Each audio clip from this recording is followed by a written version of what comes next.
Guide coaching সেন্টারে online প্ল্যাটফর্মে তোমাদের সবাইকে স্বাগত। আর আগের পার্টে আমরা পড়েছিলাম যে সেন্টেন্স কি এবং সেন্টেন্স ক ধরনের হতে পারে, সেই ধরনগুলো কি কি ভিত্তিতে ভাগ করা যায় সেন্টেন্সকে সেটা পড়েছিলাম, এবং মিনিং ওয়াইজ বা অর্থের ভিত্তিতে বা অর্থ বা মানের ভিত্তিতে সেন্টেন্সকে কি কি ভাগে ভাগ করা যায় সেগুলো আগের দিন পড়ানো হয়েছিল পার্ট 1-এ। আর আজকে চলে এসেছি পার্ট 2 ভিডিও নিয়ে। চলো তোমরা দেখতে থাকো। তোমরা এই ভিডিওটা দেখতে পাবে যে আর দুটো যে ভাগ ছিল, মানে আর দুটো যে ভিত্তি ছিল, একটা হচ্ছে স্ট্রাকচার ওয়াইজ বা গঠন ওয়াইজ, আর একটা হচ্ছে হ্যাঁ বা না বাচকে ছিল বা ইয়েস নো ওয়াইজ। এই দুটো ভিত্তি আজকে দেখে নেব। এখানে আমি প্রথমে লিখে নিয়েছি যে structure wise division of sentences. তাহলে স্ট্রাকচার ওয়াইজ বা গঠনের ভিত্তিতে সেন্টেন্সকে ক ভাগে ভাগ করা যায় সেটা আজকে দেখব। প্রথমে এখানে লিখেছি সিম্পল সেন্টেন্স বা সরল বাক্য, সেকেন্ডে লিখেছি কম্পাউন্ড সেন্টেন্স বা যৌগিক বাক্য, আর থার্ডে লিখেছি কমপ্লেক্স সেন্টেন্স বা জটিল বাক্য, এবং ফোরে লিখেছি যে কম্পাউন্ড কমপ্লেক্স সেন্টেন্স, যেখানে কম্পাউন্ডও থাকবে আর কমপ্লেক্স সেন্টেন্সও থাকবে। এটাকে মিশ্র জটিল বলবো বা যৌগিক জটিলও বলতে পারি। তাহলে স্ট্রাকচার ওয়াইজ যদি সেন্টেন্সকে ভাগ করি, যদি গঠনের ভিত্তিতে বাক্যকে ভাগ করি, তাহলে বাক্য ক ধরনের হয়? এই 4 ধরনের। আর আমি তোমাদেরকে সাজেস্ট করবো যে আমি ইংলিশের একটা সিরিজ নিচ্ছি, যেখানে ইংলিশের ইন্ট্রোডাকশন টু ইংলিশ গ্রামার থেকে, মানে ইংলিশ গ্রামারে একটা সিরিজ আমি করাচ্ছি গাইড কোচিং সেন্টারের চ্যানেলে, আর ফেসবুকেও তোমরা আশা করি ভিডিওগুলো দেখছো। এখানে আমি ইংলিশ গ্রামারের পুরো সিরিজ করাবো, যেখান থেকে আমি ইংলিশ গ্রামারের পুরো বেসিক থেকে অ্যাডভান্স লেভেল অবধি তোমাদেরকে বলবো। আশা করি তোমরা এই ভিডিওগুলো দেখবে। আর এখানে এই ভিডিওটা দেখার আগে, মানে এটা সেন্টেন্সের পার্ট 2 ভিডিও, পার্ট 2 ভিডিও দেখার আগে আমি তোমাদেরকে রিকোয়েস্ট করবো যে তোমরা সেন্টেন্সের পার্ট 1 ভিডিওটা দেখে এসো। সে ইউটিউব হতে পারে বা ফেসবুক হতে পারে, যেখান থেকে খুশি তোমরা দেখে এসো, তারপরে এই ভিডিওটা দেখো, তাহলে তোমরা অনেকটা ভালোভাবে বুঝতে পারবে। আর এখানে যদি ডিরেক্টলি দেখতে চাও সেটা তোমাদের ইচ্ছা, তোমরা দেখতে পারো, অসুবিধা নেই। তাহলে চলো শুরু করা যাক। প্রথম বললাম যে স্ট্রাকচার ওয়াইজ সেন্টেন্সকে 4 ভাগে ভাগ করা হয়েছে: সরল, যৌগিক, জটিল, মিশ্র বা সিম্পল, কম্পাউন্ড, কমপ্লেক্স এবং কম্পাউন্ড কমপ্লেক্স। এই 4টের মধ্যে প্রথমে যেটা আছে সিম্পল সেন্টেন্স, সেটা প্রথমে দেখে নেব। চলো দেখা যাক সিম্পল সেন্টেন্স কাকে বলে, কিভাবে তার প্যাটার্ন হয়, কি কি তার एग्जांपल হয়, চলো দেখা যাক।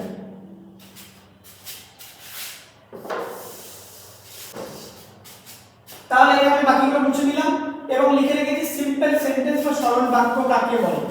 তাহলে এর নাম থেকেই বোঝা যাচ্ছে খুবই সিম্পল হবে সেন্টেন্সটা, তার মধ্যে খুব প্যাচালো কিছু থাকবে না। তাহলে এখানে সিম্পল সেন্টেন্সে আমি এখানে প্রথম বলবো যে একটি মাত্র সমাপিকা ক্রিয়া থাকে।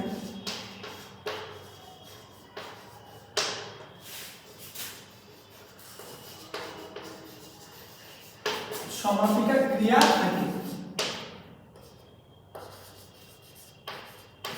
সমাপিকা ক্রিয়া মানে কি? Finite verb. সিম্পল সেন্টেন্সে একটি মাত্র সমাপিকা ক্রিয়া বা ফাইনাইট ভার্ব থাকে। এবার তোমাদের প্রশ্ন আসতে পারে যে ফাইনাইট ভার্ব বা সমাপিকা ক্রিয়া কাকে বলে? সমাপিকা ক্রিয়া মানে হচ্ছে যে ক্রিয়াতে কোনো শেষ বোঝাচ্ছে। যেমন আমি খেলতে ভালোবাসি, তাহলে আমি যদি শুধু বলি ভালোবাসি, তাহলে এটা কি? ভালোবাসি মানে এই শব্দটা দিয়ে তোমরা পুরো ক্রিয়াটাকে বুঝতে পারবে, ভালোবাসি। তাহলে এটা হচ্ছে ফাইনাইট ভার্ব বা সমাপিকা ক্রিয়া। কিন্তু যদি বলি আমি খেলতে ভালোবাসি, তাহলে খেলা প্লে, কিন্তু আমি বলি খেলতে, তাহলে খেলতে কি একটা অসম্পূর্ণ ব্যাপার হয়ে যাচ্ছে না খেলতে যখন বলবো। তাই খেলতেটা হচ্ছে অসমাপিকা ক্রিয়া বা ইনফাইনাইট ভার্ব, আর ভালোবাসিটা হচ্ছে সমাপিকা ক্রিয়া বা ফাইনাইট ভার্ব। তাহলে এখানে ইনফাইনাইট ভার্বের কথা বলছি না, সিম্পল সেন্টেন্স বা সরল বাক্যে একটি মাত্র ফাইনাইট ভার্ব বা সমাপিকা ক্রিয়া থাকবে, দুটো সমাপিকা ক্রিয়া থাকবে না। একটি বাক্যাংশ থাকবে,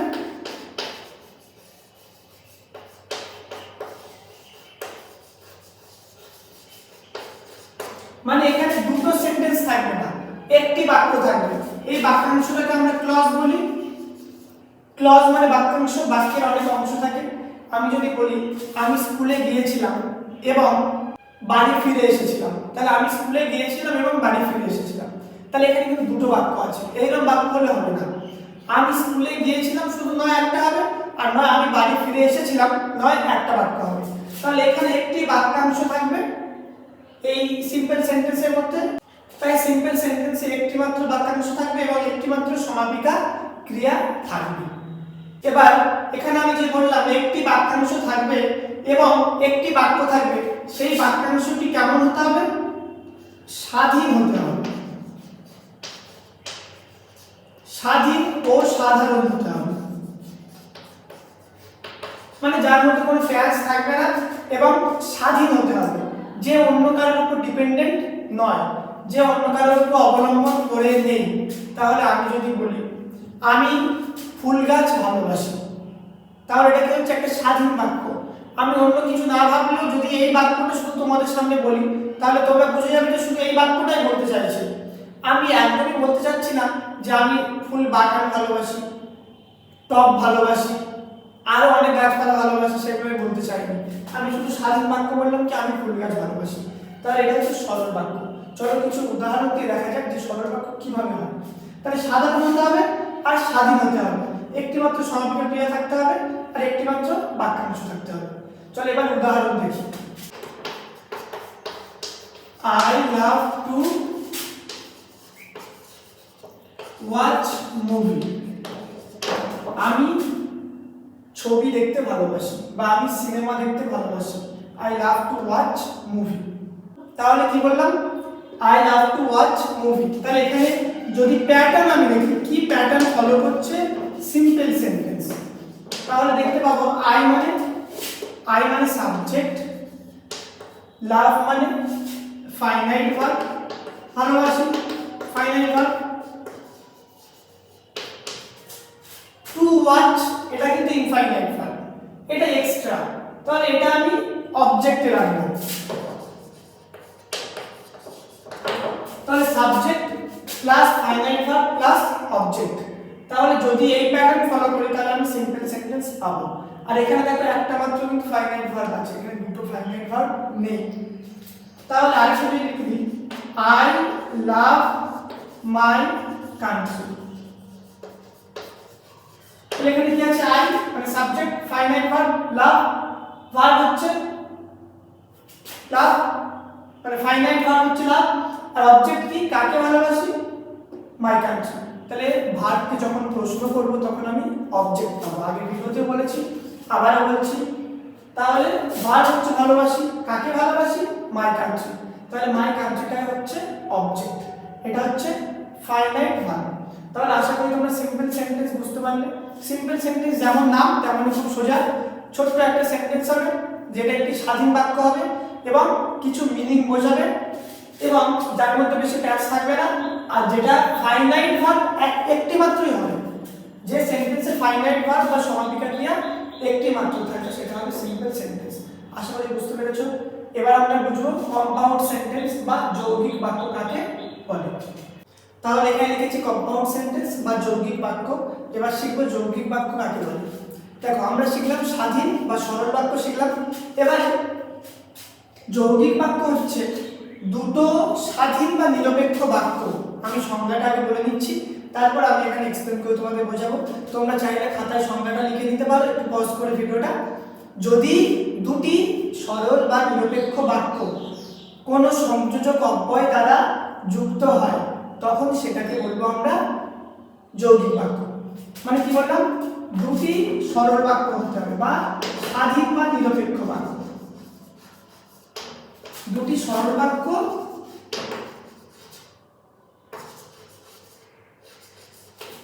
যখন সংযোজক অব্যয় দ্বারা যুক্ত হবে এবং একটি অর্থপূর্ণ বাক্য বানাবে।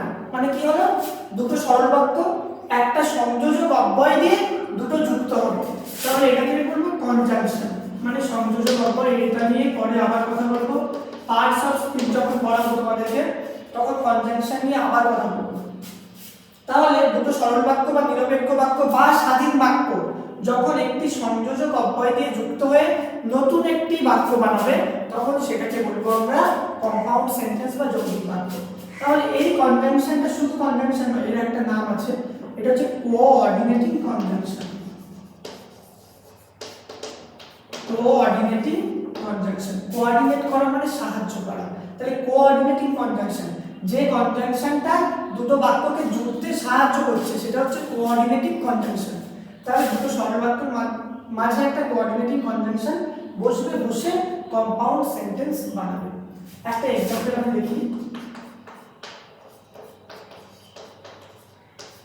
হি ইজ পুয়ার, একটা সেন্টেন্স। আমি যদি একটা সেন্টেন্স দিই হি ইজ হ্যাপি, তাহলে দুটো সেন্টেন্স নিলাম। হি ইজ পুয়ার মানে সে হয় গরিব আর সে হয় খুশি বা সুখী। তাহলে এই দুটো সেন্টেন্স হচ্ছে সরল বা সাধারণ বাক্য। দুটো সেন্টেন্স কি নিরপেক্ষ বাক্য, একটা হচ্ছে সে গরিব এবং সে খুশি। তাহলে এই দুটোকে যদি আমি যোগ করি, বাট দিয়ে যোগ করবো। দেখো, he is poor but happy, he is poor but happy. তাহলে এই দুটো বাক্যকে আমি যোগ করলাম, কি দিয়ে যোগ করলাম? বাট দিয়ে। এই বাটটা আমার হবে কোঅর্ডিনেটিং কনজাংশন। কোঅর্ডিনেটিংটা আমি সি লিখলাম, কনজাংশনকে শুধু কনজ লিখলাম, যাতে শর্ট ফর্মে লিখলাম, যাতে না পুরোটা লিখতে হয়। তাহলে এখানে কোঅর্ডিনেটিং কনজাংশন কি? বাট। বাট দুটো বাক্যকে জুড়ছে। সে গরিব কিন্তু সুখী, সে গরিব কিন্তু সুখী। তাহলে এই কিন্তুটা মাঝখানে আনলাম, এই কিন্তুটা হচ্ছে কোঅর্ডিনেটিং কনজাংশন, যেটা দুটো নিরপেক্ষ বাক্যকে জুড়তে বা সংযুক্ত করতে সাহায্য করছে। এবং এই বাক্যটাকে কিন্তু বলবো আমরা কম্পাউন্ড সেন্টেন্স। বাট এই দুটো বাক্যকে বলবো কিন্তু সরল বাক্য, আর এই বাক্যটাকে বলবো যৌগিক বাক্য। তাহলে এই দুটো বাক্য হচ্ছে সিম্পল সেন্টেন্স, এই বাক্যটা হচ্ছে কম্পাউন্ড সেন্টেন্স। আমি আরো উদাহরণ দেব, আর কি কি কোঅর্ডিনেটিং কনজাংশন হয়, কত রকমের কোঅর্ডিনেটিং কনজাংশন হয় সেগুলো তোমাদের আমি লেখাবো। আর এখানে আরো এক্সাম্পল দিয়ে বুঝবো যে কম্পাউন্ড সেন্টেন্স কি হয় আর কিভাবে হচ্ছে। তাহলে কোঅর্ডিনেটিং কনজাংশন কি কি হতে পারে?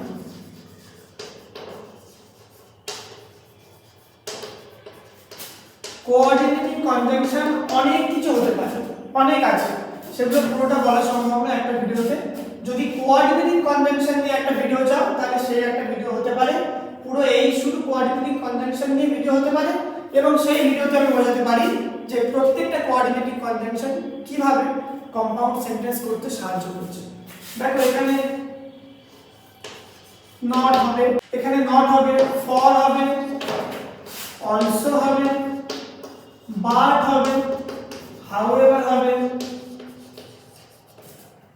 as well as,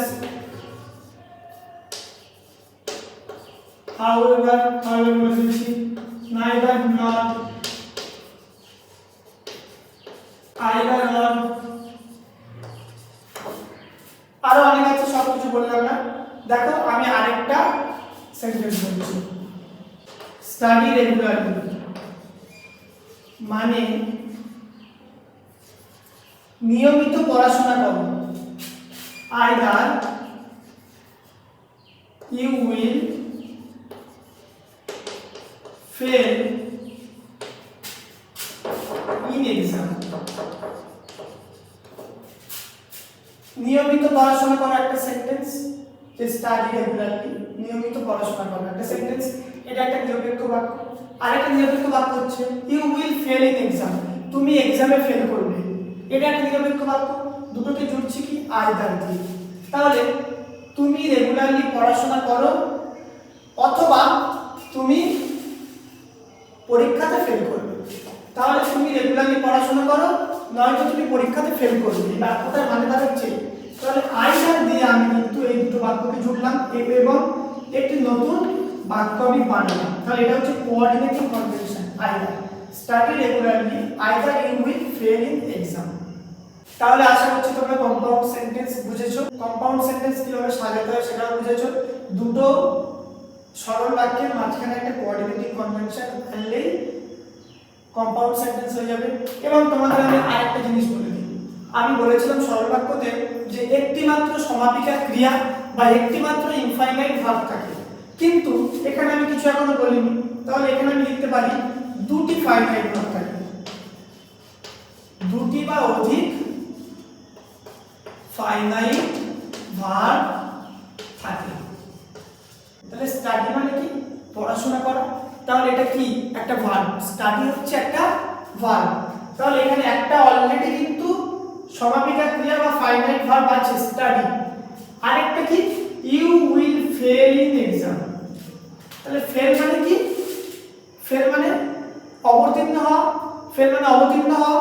তাহলে ফেল হচ্ছে একটা ভার্ব, ফেল হচ্ছে একটা ভার্ব।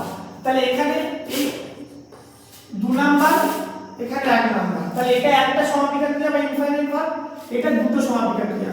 কারণ আমি যখন একটা সেন্টেন্স বলবো যে স্টাডি রেগুলারলি, তাহলে স্টাডি হচ্ছে একটা ফাইনাইট ভার্ব, আর একটা সেন্টেন্স হচ্ছে you will fail in exam. তাহলে ফেল করা, ফেল করা নিজে একটা ভার্ব, তাহলে এটা ভার্ব। তাহলে এখানে দুটো সমাপিকা ক্রিয়া বা infinite verb, sorry finite verb আছে। তাহলে দুটো ফাইনাইট ভার্ব থাকার কারণে এটি সরল বাক্য হতে পারে না, এবং মাঝখানে একটা যেহেতু কোঅর্ডিনেটিং কনজাংশন আছে, তার জন্য এটা হচ্ছে কম্পাউন্ড সেন্টেন্স বা যৌগিক বাক্য। আশা করি বোঝাতে পারলাম। আর আমি হয়তো পুরোটা তোমাদেরকে বুঝিয়ে উঠতে পারি না, কারণ ভিডিওটা অনেক লেন্দি হয়ে যাবে, অনেক বড় হয়ে যাবে। তোমরা যদি চাও তাহলে কমেন্টে জানাতে পারো যে কোথায় বুঝতে অসুবিধা হচ্ছে, সেই নিয়ে আমি নয় শর্টস আর নয় লং ভিডিও এনে তোমাদের ডাউটসগুলো ক্লিয়ার করে দেবো, আর কমেন্টে অ্যান্সার দিয়ে দেবো যদি পারি। তোমরা ভালো করে বোঝো ব্যাপারগুলো, এবং কোথায় বুঝতে পারছো না সেগুলো আমার সাথে ইন্টারেক্ট করে বুঝে নাও। তাহলে এখানে বুঝে গেলাম যে কম্পাউন্ড সেন্টেন্স কাকে বলে। এবার শিখবো কমপ্লেক্স সেন্টেন্স কাকে বলে এবং তার প্যাটার্ন কি, কি তার এক্সাম্পল। চলো দেখা যাক কমপ্লেক্স সেন্টেন্স বা জটিল বাক্য। তাহলে এখানে লিখে নিলাম কমপ্লেক্স সেন্টেন্স বা জটিল বাক্য। তাহলে কমপ্লেক্স, কমপ্লেক্স মানে হচ্ছে জটিল, এবং জটিল মানে কি, এর মধ্যে প্যাচ আছে অনেক। সরল বাক্যে বলেছিলাম একটি বাক্যাংশ থাকবে, একটি বাক্য থাকবে, এবং সেটি স্বাধীন এবং নিরপেক্ষ হবে, যেখানে ফাইনাইট ভার্ব বা সমাপিকা ক্রিয়া একটি থাকবে। কিন্তু এখানে এখানে একটু অন্যরকম। কম্পাউন্ডে বলেছিলাম কি দুটো সরল বাক্য থাকবে এবং তারা একটি কোঅর্ডিনেটিং কনজাংশন দিয়ে যুক্ত থাকবে। এখানে ব্যাপারটা হচ্ছে, এখানে যদি তোমরা সংজ্ঞা জানতে চাও এবং সংজ্ঞা লিখতে চাও তাহলে লিখে নিতে পারো।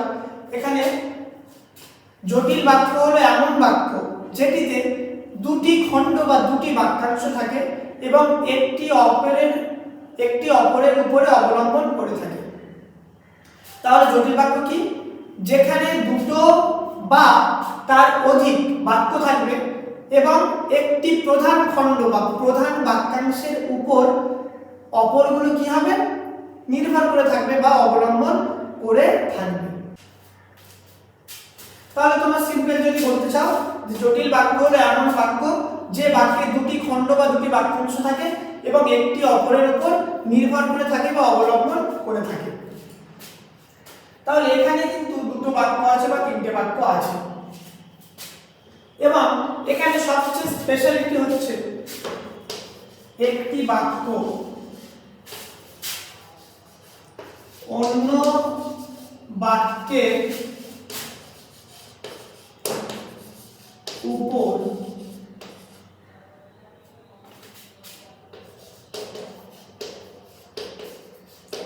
নির্ভর করে থাকে। তাহলে এখানে দুটো বাক্য থাকবে, একটি বাক্য অপরের উপর নির্ভর করে থাকবে। তাহলে একটা থাকবে মেইন ক্লজ, তাহলে একটা থাকবে মেইন ক্লজ মানে যে বাক্যের উপর অন্য বাক্য নির্ভর করে থাকবে, আরেকটা থাকবে সাবঅর্ডিনেট ক্লজ।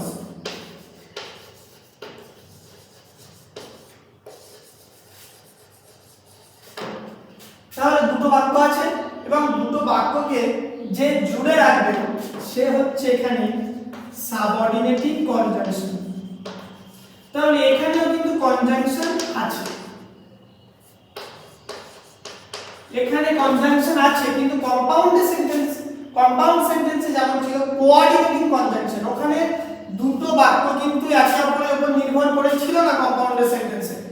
কম্পাউন্ড সেন্টেন্সে দুটো বাক্য একে অপরের উপর নির্ভর করে ছিল না, কিন্তু এখানে একে অপরের উপর নির্ভর করে আছে, তাই একে অপরকে সাবঅর্ডিনেট করছে। মানে এটা মেইন ক্লজ, এটা সাবঅর্ডিনেট, মানে এর থেকে ছোট ক্লজ। তাহলে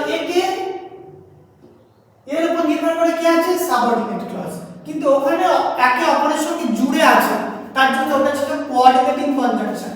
কিন্তু এর একে অপরের উপর সাবঅর্ডিনেট করে আছে, অবলম্বন করে আছে, তার জন্য এটা হচ্ছে সাবঅর্ডিনেটিং কনজাংশন, মাঝখানে বসবে একটা মেইন ক্লজ, একটা সাবঅর্ডিনেট ক্লজ, মাঝখানে বসবে হচ্ছে সাবঅর্ডিনেটিং কনজাংশন।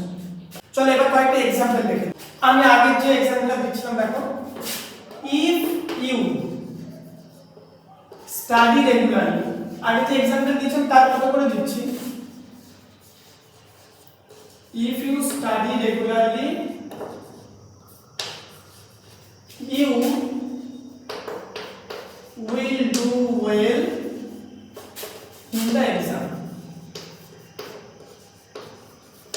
তাহলে এখানে আমি কি বলছি, যদি তুমি পড়ো নিয়মিত, যদি তুমি নিয়মিত পড়াশোনা করো, you will, তুমি do well in the exam, তুমি তাহলে এক্সামে ভালো ফল করবে, তুমি তাহলে পরীক্ষাতে ভালো ফল করবে। তাহলে এখানে ভালো করে বুঝো, তাহলে you study regularly একটা সেন্টেন্স, এটাকে বলবো মেইন ক্লজ, এটাকে বলবো মেইন ক্লজ।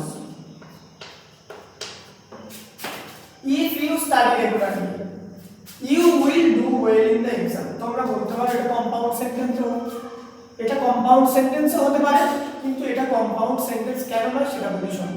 এটা কম্পাউন্ড সেন্টেন্স এই কারণে নয়, ওখানে কিন্তু দুটো স্বাধীন বাক্য থাকে এবং তারা সংযুক্ত থাকে, একে অপরের উপর নির্ভর করে না। এখানে দেখো বলছে যদি তুমি রেগুলারলি পড়ো তাহলে তুমি ভালো ফল করবে, তাহলে এইটার উপর নির্ভর করে কি এই সেন্টেন্সটা নেই? যদি তুমি রেগুলারলি পড়ো তাহলে এক্সামে ভালো ফল করবে, তাহলে এর উপর নির্ভর করে কিন্তু এই সেন্টেন্সটা আছে। তাহলে এটা মেইন ক্লজ আর এটা হচ্ছে সাবঅর্ডিনেটিভ ক্লজ। তাহলে দুটো ক্লজ বা দুটো বাক্যাংশ আছে, এর উপর নির্ভর করে এ আছে, তার জন্য এটা কমপ্লেক্স সেন্টেন্স। চলো আরেকটা एग्जांपल দেখি, এটা 1 নাম্বার, এটা 2 নাম্বার।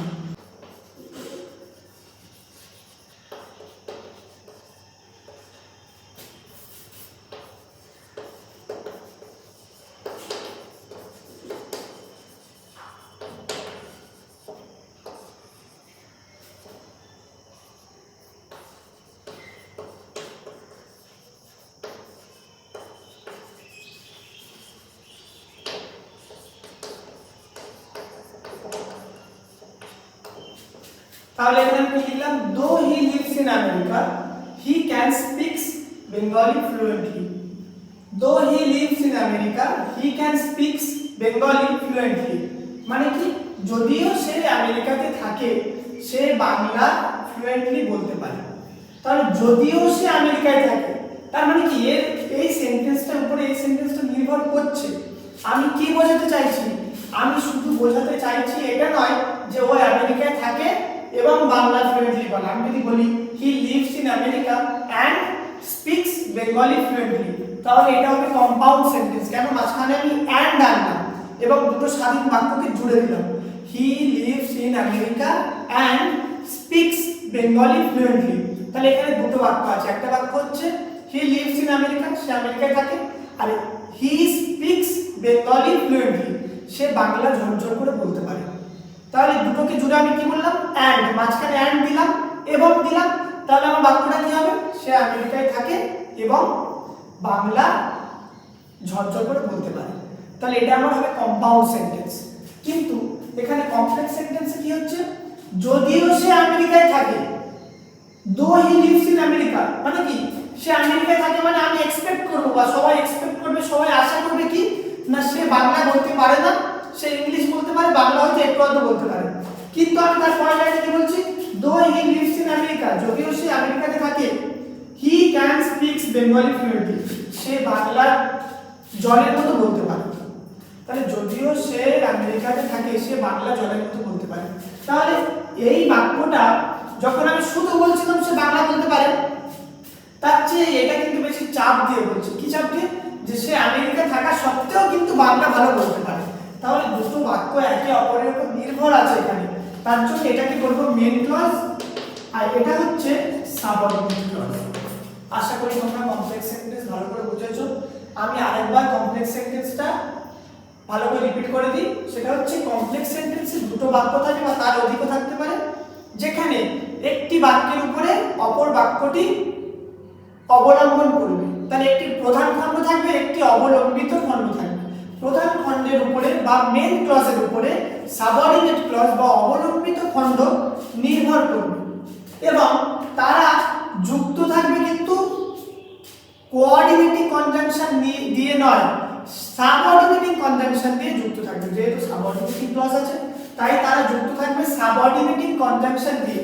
যেমন এখানে দোটা হচ্ছে সাবঅর্ডিনেটিং কনজাংশন, যেমন এখানে ইফটা হচ্ছে সাবঅর্ডিনেটিং কনজাংশন। আশা করি তোমরা বুঝেছো যে জটিল বাক্য কাকে বলে। আর সাবঅর্ডিনেটিং কনজাংশন আরো কি কি হতে পারে কিছুটা বলবো, অনেক হতে পারে, তবুও তোমাদের এই ভিডিওতে যেটুকু বলতে পারি সেটুকু বলবো। আসলে ভিডিওটা অনেক বড় হয়ে যায়, তোমাদের দেখতেও ইচ্ছা করে না, তার জন্য আমি খুব বেশি ডিটেলসে বলতেও চাই না। যদি কেউ ডিটেলসে ভিডিও চাও তাহলে কমেন্টে জানাবে, তাহলে শুধু কমপ্লেক্স সেন্টেন্সের উপর ভিডিও বানিয়ে দেবো, শুধু সাবঅর্ডিনেটিং কনজাংশনের উপরে ভিডিও বানিয়ে দেবো, অসুবিধা নেই। কনজাংশনকে আমি এখানে কনস দিলাম, তাহলে এখানে অল দ্য হতে পারে। এগুলো তোমরা নিজেরা সার্চ করে দেখে নেবে, যদি না পাও আমাকে জিজ্ঞেস করবে। All the, since, when, if, though, before, because, why, etc. বা ইত্যাদি আমি লিখে দিলাম, আরো অনেক হতে পারে, তোমরা এটুকু আপাতত মনে রাখলে হবে। চলো এবার দেখবো শেষ ভাগ, মানে 4 নম্বর, যেটা কমপ্লেক্স কম্পাউন্ড বা মিশ্র জটিল বাক্য কাকে বলে। তাহলে এখানে চলে এসেছি কমপ্লেক্স কম্পাউন্ড সেন্টেন্স বা মিশ্র জটিল।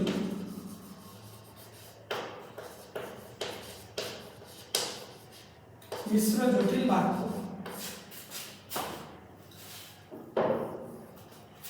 এবার দেখো কমপ্লেক্স কম্পাউন্ড মিশ্র জটিল, এখানে কমপ্লেক্স আছে কম্পাউন্ড আছে, কমপ্লেক্স আছে কম্পাউন্ড আছে। তাহলে প্যাটার্ন হবে কমপ্লেক্স প্লাস কম্পাউন্ড বা কম্পাউন্ড প্লাস কমপ্লেক্স হতে পারে, ঠিক আছে। তাহলে কমপ্লেক্স প্লাস কম্পাউন্ড বা কম্পাউন্ড প্লাস কমপ্লেক্স হতে পারে। তাহলে মিশ্র জটিল কাকে বলে প্রথম সংজ্ঞাটা দিয়ে দিই। যে বাক্যে জটিল বাক্য এবং যৌগিক বাক্য দুটি উপস্থিত থাকবে সেটিকে বলবো কমপ্লেক্স কম্পাউন্ড বা মিশ্র জটিল বাক্য। এবং এখানে সাবঅর্ডিনেটিং কনজাংশনও থাকবে, কোঅর্ডিনেটিং কনজাংশনও থাকবে। খুবই ইন্টারেস্টিং। দেখো এখানে আমি একটা এক্সাম্পল দিয়ে তোমাদের বোঝাচ্ছি। ইট ওয়াজ রেইনিং,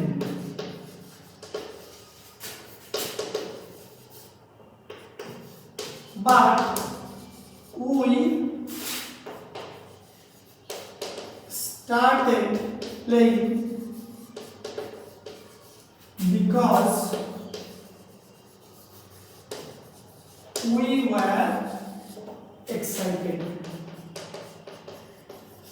এখানে কি বললাম, ইট ওয়াজ রেইনিং, বৃষ্টি হচ্ছিল, বাট উই স্টার্টেড প্লেইং, কিন্তু আমরা খেলা শুরু করে দিয়েছিলাম, বিকজ কারণ উই ওয়্যার এক্সাইটেড, আমরা খুব উৎফুল্লিত ছিলাম বা আমরা খুব এক্সাইটেড ছিলাম। এক্সাইটেড মানে আসলে তোমরা বোঝো যে আমাদের খেলতে ইচ্ছা করলো, ওই জন্য আমরা খেললাম, যত বৃষ্টি আসুক বা যাই আসুক। তাহলে বৃষ্টি এসেছিল কিন্তু আমরা খেলা শুরু করে দিয়েছিলাম, বিকজ কারণ আমরা খুব উৎফুল্লিত ছিলাম খেলাকে নিয়ে, আমরা খুব এক্সাইটেড ছিলাম তাই আমরা খেলা শুরু করে দিয়েছি। এখানে কিভাবে কমপ্লেক্স কম্পাউন্ড আছে চলো দেখি। ইট ওয়াজ রেইনিং বাট, বাট আমি কি বলেছিলাম, কোঅর্ডিনেটিং কনজাংশন। তাহলে বাট কিন্তু আমরা খেলা স্টার্ট করেছিলাম, তাহলে ইট ওয়াজ রেইনিং একটা simple sentence, we started playing একটা সিম্পল সেন্টেন্স, দুটোকে যোগ করছে কি বাট। বাট হচ্ছে কোঅর্ডিনেটিং কনজাংশন। তারপর কি বলছে, কারণ, কারণ কখন আসে, সাবঅর্ডিনেটিং কনজাংশন। কমপ্লেক্স সেন্টেন্সে কিন্তু কারণ আছে। কারণ মানে কি, একটার উপর একটা নির্ভর করে আছে, একটা কারণের উপর একটা কারণ নির্ভর করে আছে। কারণ কেন বলছি আমি, কারণ এত বৃষ্টি হচ্ছিল কিন্তু আমরা খেলা স্টার্ট করে দিয়েছিলাম। বৃষ্টি হচ্ছিল কিন্তু তবু আমরা কেন খেলা স্টার্ট করে দিয়েছিলাম, কারণ আমরা নিজেরা খুব এক্সাইটেড ছিলাম, তাই তো। তাহলে এক্সাইটেড ছিলাম তার জন্যই তো খেলা স্টার্ট করে দিয়েছিলাম। তাহলে এই বাক্যের উপর এই বাক্য নির্ভর আছে, এখানে অবলম্বিত বা সাবঅর্ডিনেটিং ক্লজ আছে, মেইন ক্লজের উপর যা নির্ভর করে আছে, তাই এখানে সাবঅর্ডিনেটিং কনজাংশন বসছে বিকজ। তাহলে it was raining but we started playing, এটা যদি আমি ধরি তাহলে এটা একটা কম্পাউন্ড সেন্টেন্স। আর যদি এটা ধরি যে we started playing because we were excited, আমরা খেলা শুরু করে দিয়েছিলাম কারণ আমরা এক্সাইটেড ছিলাম, তাহলে এটা হচ্ছে কমপ্লেক্স সেন্টেন্স। তাহলে একটা বাক্যের ভিতরে কম্পাউন্ড কমপ্লেক্স দুটোই লুকে আছে, তার জন্য একে বলবো complex compound sentence.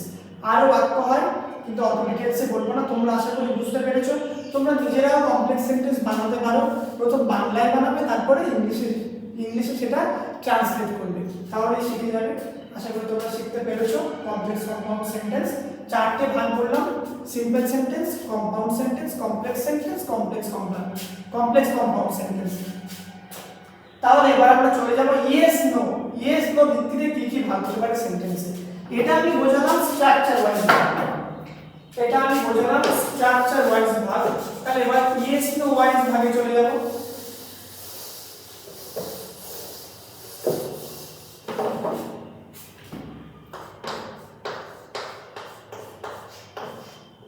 Yes no wise যদি ডিভিশন অফ সেন্টেন্সেস দেখি, তাহলে এক নম্বর হবে অ্যাফার্মেটিভ সেন্টেন্স,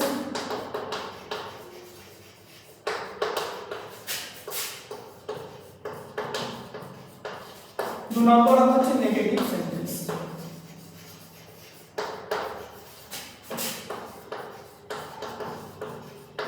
তাহলে অ্যাফার্মেটিভ সেন্টেন্সকে বলবো হ্যাঁ বাচক,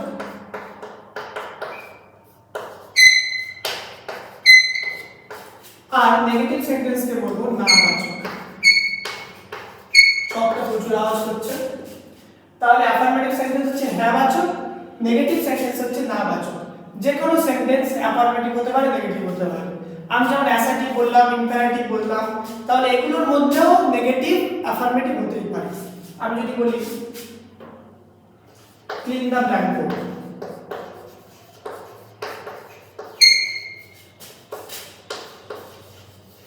তাহলে ব্ল্যাকবোর্ডটি মোছো, এটা হ্যাঁ বাচক বলতে চাইছি যে ব্ল্যাকবোর্ডটি মোছো। আর আমি যদি বলি do not clean the blackboard, তাহলে এটা কি বললাম না বাচক, এটা হ্যাঁ বাচক, এটা না বাচক। তাহলে এটা হবে অ্যাফার্মেটিভ, এটা হবে নেগেটিভ। আশা করি তোমরা বুঝেছো অ্যাফার্মেটিভ আর নেগেটিভ। আরো তোমরা বলতে পারো যে আই লাভ মাই কান্ট্রি, যেমন উদাহরণ দিয়েছিলাম। তাহলে I don't love my country, আমি আমার দেশকে ভালোবাসি না, তাহলে এটা নেগেটিভ। আর অ্যাফার্মেটিভে কি হবে, আমি আমার দেশকে ভালোবাসি। তাহলে প্রত্যেকটা সেন্টেন্স কিন্তু অ্যাফার্মেটিভ নেগেটিভ হতে পারে। এবার অ্যাফার্মেটিভ থেকে নেগেটিভ নিয়ে যাওয়ার অনেক রুলস আছে, নেগেটিভ থেকে অ্যাফার্মেটিভ নিয়ে যাওয়ার অনেক রুলস আছে, সেগুলো আমরা অ্যাডভান্স ক্লাসে জানবো। আপাতত আমরা সেন্টেন্স কাকে বলে শিখলাম, সেন্টেন্সের ডিভিশন শিখলাম, কিন্তু আপাতত আমরা সেন্টেন্স কাকে বলে শিখলাম, সেন্টেন্সের ডিভিশন বা কাইন্ড বা টাইপস শিখলাম, সেন্টেন্স কত ধরনের হয় সেটা শিখলাম। এবারে শিখবো সেন্টেন্সের অংশ, যেটা আমি বলেছিলাম কাইন্ড অ্যান্ড পার্টস। তাহলে এটা yes no wise division, affirmative negative শিখলাম। পার্টস অফ সেন্টেন্স, সেন্টেন্সের কাইন্ড বা সেন্টেন্সের যে ক ভাগে ভাগ করা যায় সেগুলো সব শিখে দিয়েছি, meaning wise, structure wise, yes no wise. এবার দেখো সেন্টেন্সের কি অংশ হতে পারে, বাক্যের অংশ। এটা খুবই সিম্পল চ্যাপ্টার, সেটা হচ্ছে বাক্যের দুটো অংশ, একটা হচ্ছে সাবজেক্ট, একটা হচ্ছে প্রেডিকেট। সাবজেক্ট মানে হচ্ছে উদ্দেশ্য, এটা হচ্ছে বিধেয়। তাহলে উদ্দেশ্য কি, উদ্দেশ্য হচ্ছে যার সম্বন্ধে বলা হচ্ছে, যার সম্বন্ধে বলা হচ্ছে, এটা কি যা বলা হচ্ছে।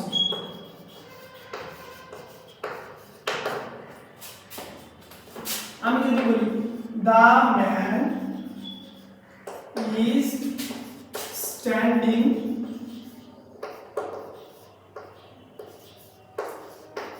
beside a river, মানুষটি নদীর পাশে দাঁড়িয়ে আছে। The man is standing beside a river, একটি নদীর পাশে মানুষটি দাঁড়িয়ে আছে। তাহলে এই যে the man, মানুষটি, এটা হচ্ছে আমার সাবজেক্ট। আর যদি বলি is standing beside a river, তাহলে এটা হচ্ছে আমার প্রেডিকেট বা বিধেয়। এটা খুব একটা ইম্পর্টেন্ট বলে আমি মনে করি না, বাট এটা যেহেতু সিলেবাসে আছে সবার। সাবজেক্ট প্রেডিকেট, সাবজেক্ট মানে হচ্ছে যার সম্বন্ধে বলা হচ্ছে, সাবজেক্ট মানে কর্তা বা উদ্দেশ্য, আর বিধেয় কি তার সম্পর্কে কি বলা হচ্ছে সেই ডেসক্রিপশনটা তার হচ্ছে বিধেয়। আশা করি তোমরা বুঝেছো। এবার একটা জিনিস জানবো যে বিধেয়র ভিতরে কিন্তু অবজেক্ট থাকে, বিধেয়র ভিতরে কিন্তু অবজেক্ট থাকে, অ্যাডভার্বিয়াল থাকে, ভার্ব থাকে, সব কিন্তু বিধেয়র ভিতরে থাকে। সাবজেক্ট শুধুমাত্র উদ্দেশ্য, শুধুমাত্র কর্তা যে যার সম্বন্ধে বলা হচ্ছে সেটা হচ্ছে সাবজেক্ট। অনেক সময় সাবজেক্ট উচ্চ থাকে, আমি তোমাদের বলেছিলাম যে ইম্পারেটিভ সেন্টেন্সে সাবজেক্ট ঊর্ধ্ব। আমি তোমাদেরকে বলেছিলাম যে ইম্পারেটিভ সেন্টেন্সে সাবজেক্ট উচ্চ থাকে। আমি যদি বলি গেট আউট, বাইরে যাও, তাহলে গেট আউট কাকে বলছি? নিশ্চয়ই আমার সামনে যে দাঁড়িয়ে আছে তাকে বলছি যে তুমি বাইরে যাও, কিন্তু তুমি শব্দটা আমি বলছি না, আমি কি বলছি? বাইরে যাও। তাহলে তুমি যা উচ্চ, তাহলে এখানে এর আগে কি আছে? ইউ।